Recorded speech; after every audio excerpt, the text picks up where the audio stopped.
Having been given one final opportunity this morning, skeleton pilot Vladyslav Heraskevych from Ukraine was not able to start his race at Milano Cortina 2026 Olympic Winter Games this morning. With regret, we took this decision, but it followed his multiple refusals to comply with the IOC guidelines on athlete expression.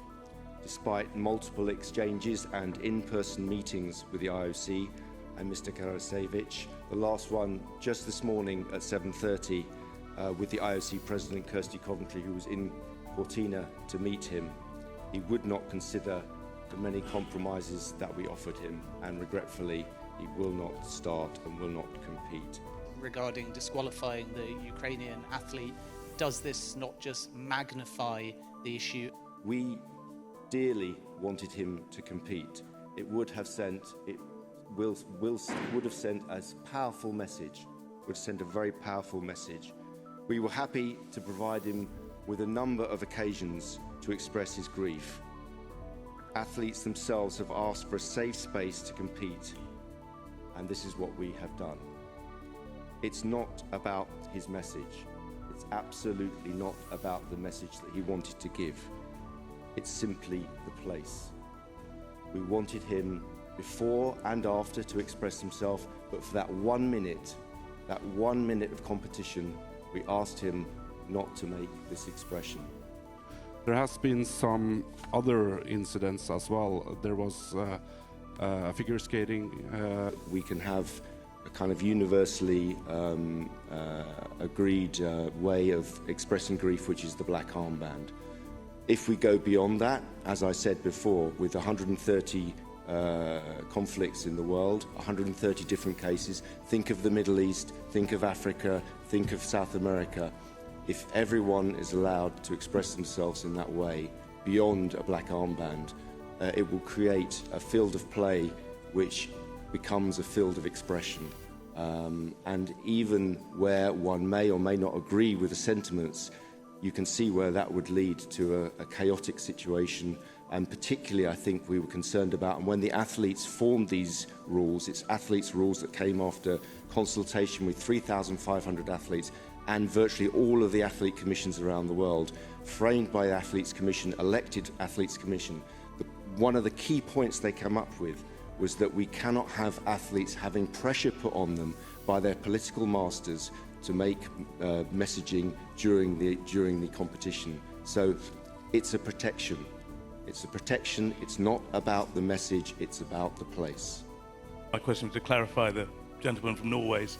Was there any sanction on the Israeli judoka for the Israeli? Athletes are allowed to give interviews. Athletes are allowed to express themselves on social media. Athletes are allowed to talk in the mixed zone. Athletes are allowed to make statements wherever they wish to. We're very happy. I'd even say we might even encourage that. In this case, we even talked about the fact that this athlete could carry that helmet through the mixed zone, so it would get seen. It doesn't get seen in this particular competition. It's 1 minute. But if we start allowing one athlete to have such an expression, then imagine an athlete from another country in a sport where it would be seen for a very long time. It just simply would lead to chaos. So we offered him actually a chance to expose his helmet, to show his helmet. He ran with it 4 times in the training runs. We gave him the possibility to do that. Some would argue that it's different because the only conflict that the IOC are banning a country from is Russia. As for the war, we concern ourselves with sport. Our actions, I can go into it in detail if you wish to, but our actions against suspending the Russian NOC are for sporting reasons and for contravention of the Olympic Charter. It's clear that we have had in the past a long-running, we've had many issues with the Russian government, that's for sure, in terms of Sochi and so on. But this particular issue, the suspension of the NOC, is not a protest against the war. If we were starting to protest against wars, you would have maybe 5 NOCs here today, and in the summer, probably even less.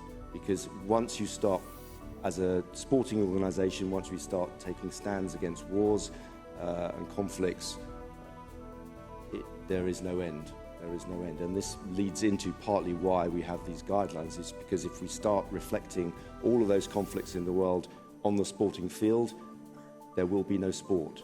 And the one thing I will say is that our job, the one thing we can do, is to bring all of those different countries together, even when they are in conflict. That is something that we can do. It's a powerful message. It may not solve wars, it may not bring peace, but it is a powerful message to bring people together and to say, this is how the world could be if we all respected the rules.